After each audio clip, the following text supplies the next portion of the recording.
নমস্কার। আজ একটা ছোট্ট জিনিস নিয়ে আপনাদের কাছে এলাম। এই গ্রীষ্মের শুরুতে বসন্তকালে বা গ্রীষ্মকালে আমাদের পশ্চিমবঙ্গের তাপমাত্রা যথেষ্ট বৃদ্ধি পাচ্ছে এবং এই সময় যে কোনো ধরনের জ্বর নিয়ে আসছে পেশেন্টরা, বাচ্চারা বা বড়রা। আমি প্রথমে আসছি বাচ্চাদের ঘটনায়, যে নবজাতক শিশু থেকে শুরু করে যে কোনো শিশুর যদি জ্বর আসে তাহলে প্রথমে কি করণীয়, শিশুর জ্বর বা শরীরের তাপমাত্রা সঠিকভাবে থার্মোমিটার দিয়ে মেপে নাও।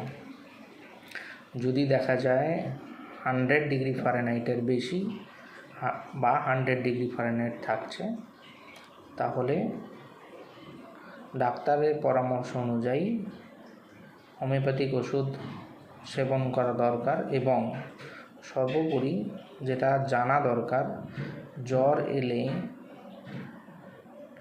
এই গ্রীষ্মকালে কখনোই উলের বা গরম জামা কাপড় বাচ্চাদেরকে পরাবেন না, তাতে হিতে বিপরীত হতে পারে।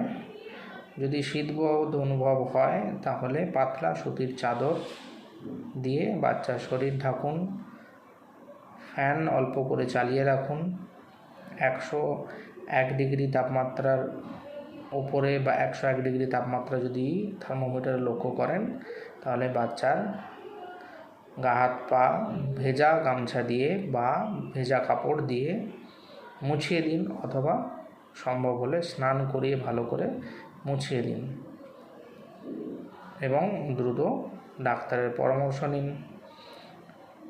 বাচ্চার জল খেলে বা 6 মাসের বেশি বয়সের বেশি বাচ্চাদেরকে ঘন ঘন জল খাওয়ান, ওআরএস খাওয়ান বা যে কোনো লিকুইড বা ফ্লুইড জাতীয় জিনিস খাওয়ান। আর যেসব বাচ্চারা মাতৃদুগ্ধ পান করছে তাদেরকে ঘন ঘন মাতৃদুগ্ধ পান করান এবং ডাক্তারের পরামর্শ অনুযায়ী ওষুধ সেবন করান। ধন্যবাদ।